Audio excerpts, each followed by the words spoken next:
I'm always looking for her attention. I'm notorious for coming out of a shower, putting a towel around my waist and flexing and going, hey, what do you think? You know, it's way over the top, and I'm just trying to flirt with her. I think one of the quickest ways to a woman's heart is to clean the house. It's honestly wild how everything played out on Sister Wives. They moved from Las Vegas to Flagstaff, dumped all their savings into this big property, argued about how the land should be divided, and then never even built anything on it. Not to mention, the whole thing spiraled into 3 divorces. It's honestly crazy to watch how Kody just completely tanked that family.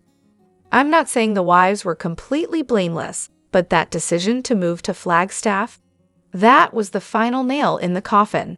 Absolute madness. Kody runs on panic mode, and it's like every decision he makes is one bad move after another. Remember the episode with the giant cistern? It hit me like a ton of bricks when I realized there wasn't even any water on that property, maybe not even water rights. Like, seriously, there's a fine line between aiming high and just being downright stupid, and Kody always seems to land firmly on the wrong side. And don't even get me started on Robyn. Her son Dayton was supposed to go to Northern Arizona University that fall, and she was all about him living at home while going to college. So not only was she behind on the timing, but she was behind on the whole concept of when and why this move should happen. It's just a mess. We've got so much to dive into today, so let's not waste any time. Let's jump straight into it. Hey everyone, what's up? It's Elena here, and welcome back to my channel Reality Nexus X. Kody's feelings for Christine. Oh, they were complicated. If you go back to season 17, it's almost hilarious watching him struggle through what could only be described as the 5 stages of grief. But let's be real, did he actually love her at the start? Probably not. I mean, he's a narcissist, so he's got a weird, one-sided idea of what love is. But eventually, after Christine had done all the emotional labor in that relationship, Kody decided he was in love with her, at least as much as someone with a massive ego can be. But then came Robyn, the new shiny thing, and suddenly, Christine had to earn Kody's love again. What a shocker, right? The moment Robyn entered the picture, it was like Christine's status in the family was immediately downgraded to secondary. Kody wasn't just mad about Christine leaving, he was more heartbroken by it than when Janelle walked out. Why? Because Janelle didn't exactly demand a whole lot from him. Christine, though, she was the embodiment of everything a plural wife should be. Her leaving meant losing the foundation of the whole family. Kody was probably in love with the idea of what Christine brought to the table more than Christine herself. I mean, without her, it's likely his family would have fallen apart long before. Let's not forget, Kody himself admitted that Christine was the glue that kept things running smoothly, especially with Janelle and Meri. She kept everything balanced, while he sat back and let it all happen. But once Robyn got involved, the whole dynamic shifted. Janelle revealed that Kody was constantly spewing Robyn's complaints about Christine, trying to turn Janelle against her. It's almost like Robyn saw Christine as a threat and decided the best way to deal with her was to whisper poison into Kody's ear and slowly unravel everything Christine had worked to build. Honestly, all this mess just proves Kody was never cut out to be a plural husband. He thrived on creating divisions, constantly pitting one wife against another, and never once stepped up as a real partner. Did he ever truly love Christine? I don't think so, not by the time she left. But his ego? That was definitely bruised. The idea that Christine had the audacity to leave him, a man with such a fragile sense of self-worth, was more than he could handle. The cherry on top, when Kody and Robyn showed up at Christine's for what they expected to be a goodbye party, Kody practically ran up to the porch, all excited, expecting a feast laid out just for him. Of course, there was no party, no special treatment, and Kody? He wanted to bail. It's almost like he thought Christine's entire existence was there to serve his needs. Newsflash, Kody, she was done catering to you. Christine deserved so much more than the pathetic excuse for a husband Kody ever was.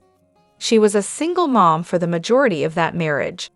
The marriage was practically over before she even took her wedding ring off. The real heartbreak here is that Kody never realized what a gift she was until she left him. So why did Meri introduce Robyn into the family? Well, let's break it down. By the time the show started, it's pretty clear Meri and Kody weren't exactly winning any couples awards.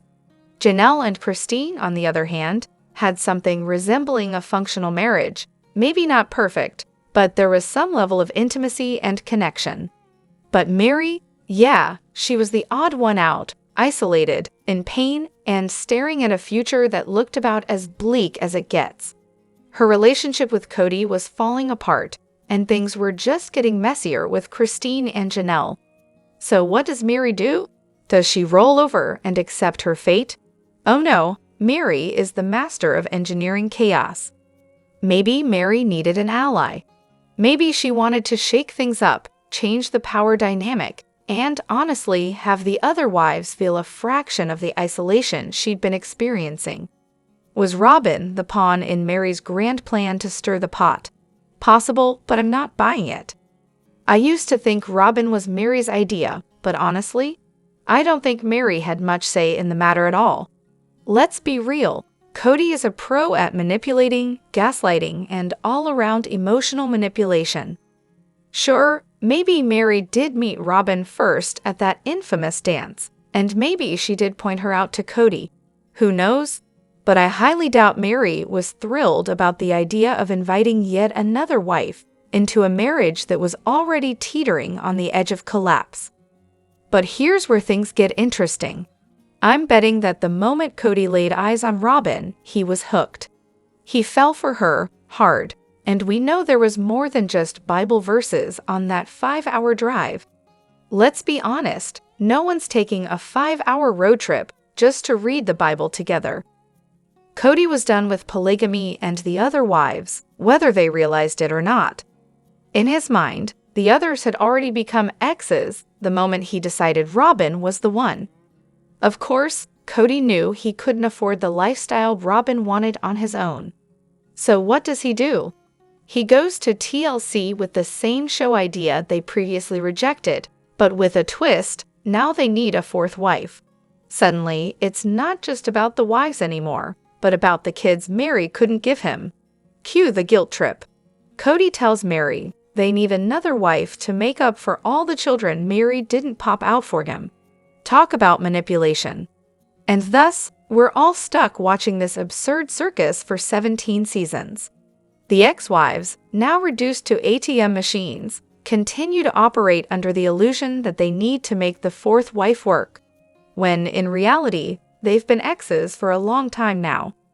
I'm just speculating, of course, but here's my theory. Kody met Robyn before any of the wives knew her, and since he claims a wife has to initiate the introduction, so it's not creepy, he used Meri's vulnerability about their crumbling marriage to manipulate her into thinking it was her idea. Kody showed her love and affection again, and voila, suddenly it's all Meri's fault. Classic Kody, right? Did Kody ever actually love Christine, Janelle, and Meri? Because I'm rewatching the series, and when they go to Kody's hometown in Lovell, GoAway, and all of his classmates chime in about how much he loved attention, and how unsurprising it is that he ended up in polygamy. Well, that's a little telling, don't you think? Looking back, it really feels like Kody loved the limelight of having 4 wives and keeping up his family image. He clearly enjoyed the appearances more than anything else about each relationship. So, did he ever love the OG3, or was it all just about the attention? Honestly, I think Kody did love Meri at one point. Men like him, they love their women and kids, at least, until those women and kids stop fawning over them. Until they stop laughing at every dumb joke he makes and stop applauding his accomplishments. Once the admiration fades, the love magically turns off. And that's when Kody goes looking for a shiny, new supply. I do think he loved Meri, though. I'd bet they had a passionate, sometimes close relationship for around 20 years, complete with its ups and downs. But here's the kicker. I feel like Kody's rewritten all that history to make it fit with Robyn's storyline. With Janelle, I think there was genuine friendship and mutual respect. They had a decent relationship for years, and both were okay with it. But Christine, poor Christine, I think she genuinely loved Kody and just didn't know any better. He was never really into her the way she was into him. But hey, she got him the status of having a third wife. She played the role of the primary homemaker and caretaker until he didn't need her for that anymore. And let's be real here, I don't think Kody could have been monogamous with Janelle or Christine. I can totally picture him divorced from Meri, married to Robyn, and secretly regretting every minute of it. Why, oh why, didn't Kody just throw Meri and Janelle, along with himself and Robyn, of course, on that piece of property Christine agreed to give back to the family, not just Kody and Robyn, but apparently they get to decide what family means now. It's honestly hard not to think that Kody is trying to hide assets and make Meri and Janelle's lives a whole lot harder. What's he doing? Sneaking down there to change the names on the plot of land behind their backs, maybe? Classic Kody move. He's obviously hoping Meri and Janelle will just give up, throw their hands in the air, and walk away, like Meri did with the whole alimony thing. Now she's got him helping her move, which is adorable, because it's finally dawning on her that Kody is only looking out for Kody and Robyn. Is there anyone out there with the real, juicy details on this? Seriously, shame on Robyn for going along with it. She can pretend all day that Kody does whatever he wants, but if she had any backbone, she'd step up and say, "Kody, that's wrong. If you do that, I'm out. Don't put my name on it. Or I'll march right down there and take it off myself." I guarantee that would have stopped him in his tracks, but no, she's just along for the ride. Kody has this charming belief that everything his wives have, money, assets, whatever, automatically belongs to him. Once upon a time, the family pot was a shared resource, everyone dipping into it when needed. But now, it's all about Kody and Robyn building their own little empire. The creation of SADKRAV. Seriously, what is that name? And Whitestone LC, or whatever it's called, to buy McMansion 2.0 is the ultimate proof that Kody's been hoarding wealth. I can just picture him flipping out when Christine decided to sell her house and gas, keep the money for herself, for her own family, as she leaves. How dare she? Now, about that quitclaim deed Christine used, surprise, surprise, it's not a magic ticket to swap people in and out of ownership. It's just Christine saying, "I'm out," and removing her name from the land. So no, Robyn couldn't have just magically added herself in. Meri and Janelle can't get back what was never theirs to begin with. They were never on that deed, folks. Yes, Kody financially abused them, but let's not forget, they let him. I know some people will attack me for saying that, but it's the truth. If I lend a friend a ton of cash and they turn around and act shady, I don't get to demand that money back just because we had a falling out. So honestly, Meri and Janelle don't have much of a legal leg to stand on. It's unfortunate, but it looks like Kody and Robyn will probably walk away with way more than a fair share. As for the whole hiding assets theory, nope. If it's Christine's property, it's public record, so that's not it. If Kody's secretly sitting on a cash stash somewhere, that's hiding assets. But Christine's stuff? No need to look for hidden treasure there. And about Meri and alimony. Let's get real for a second. Why on earth would Kody owe her alimony? If Meri's making more money than him, which seems likely, she's not entitled to alimony. Heck, Kody could have gone after her for alimony. Wouldn't that be something? Christine and Janelle's strained relationship with Meri is rooted in years of complex dynamics and unresolved tensions. They clearly don't have much to do with her in recent episodes, and the reasons are multifaceted. First off, let's not forget that the three women were all married to Kody, and the situation was bound to be a recipe for emotional turbulence. Meri was the first wife, which likely created some underlying friction. Both Christine and Janelle came in later, so their relationships with Meri weren't as foundational. This dynamic alone could explain some of the strain, but it's not just that. Christine and Janelle didn't exactly shed tears when Kody treated Meri poorly. In fact, they might have been secretly relieved that Kody was particularly hard on her, even joining in on freezing her out. They participated in pushing her away, all while condemning her for even thinking about leaving Kody. Yet both Christine and Janelle ended up leaving him themselves. The hypocrisy, it seems, is hard to ignore.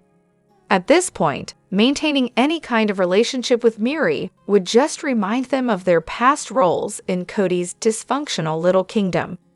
It's easier for everyone to pretend like Meri doesn't exist in their lives anymore.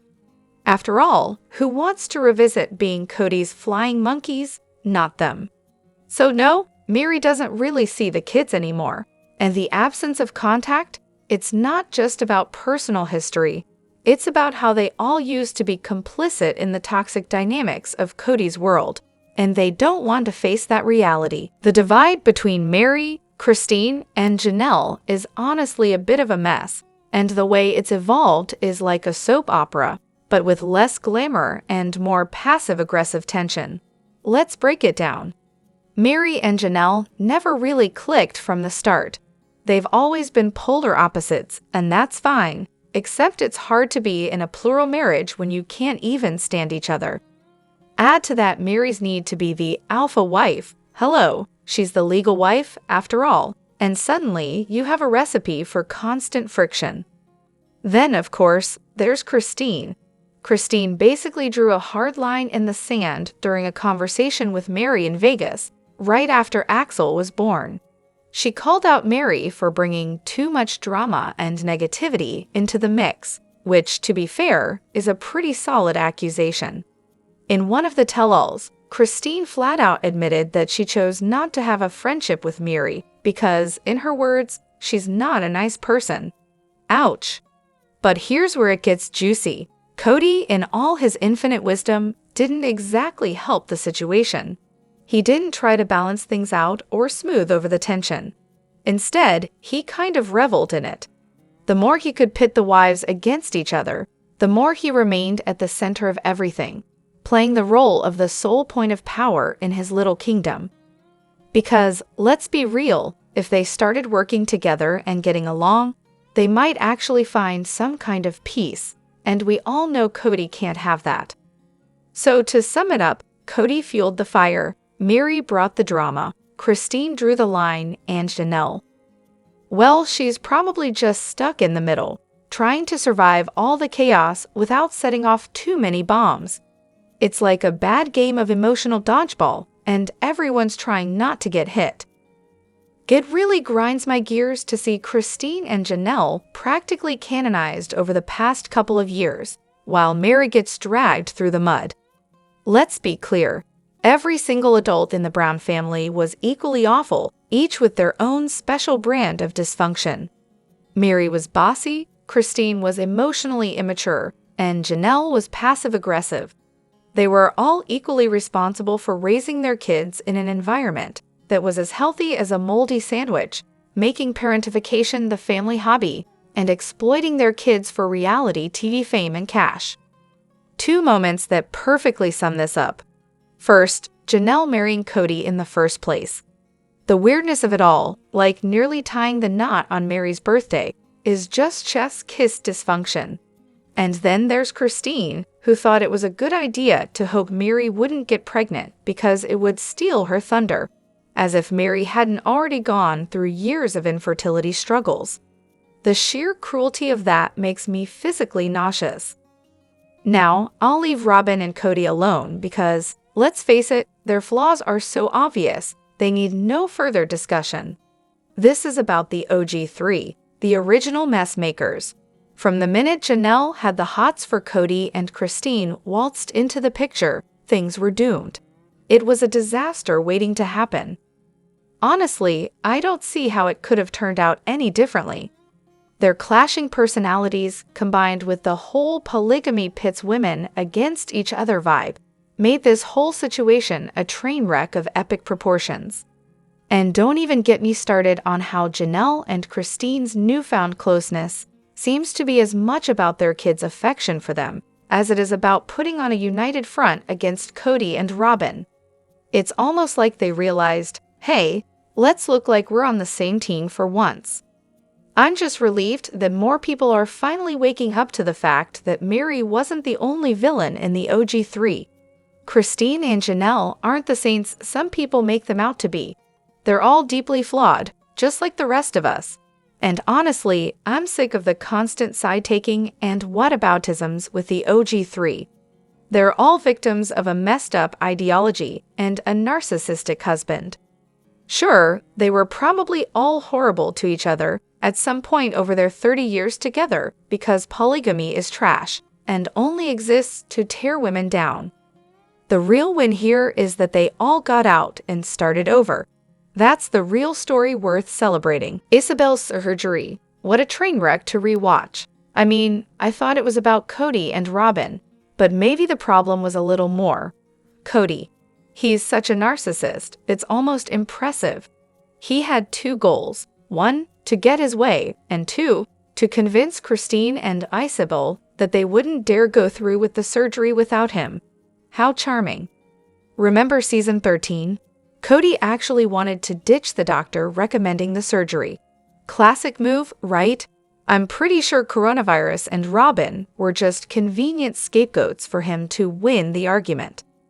Spoiler alert, he wasn't about to let a woman tell them what was best for his kids. Not this woman, anyway. And don't get me started on that Vegas scene. Dayton needed surgery for his self-esteem, but Isabel's pain and self-esteem. Oh, that was just rhetoric to him. He's a petty little boy in a grown man's body, honestly. Let me know what you think in the comments. Don't forget to hit that like button and subscribe to my channel. I'll see you in the next video. Take care and much love to you all.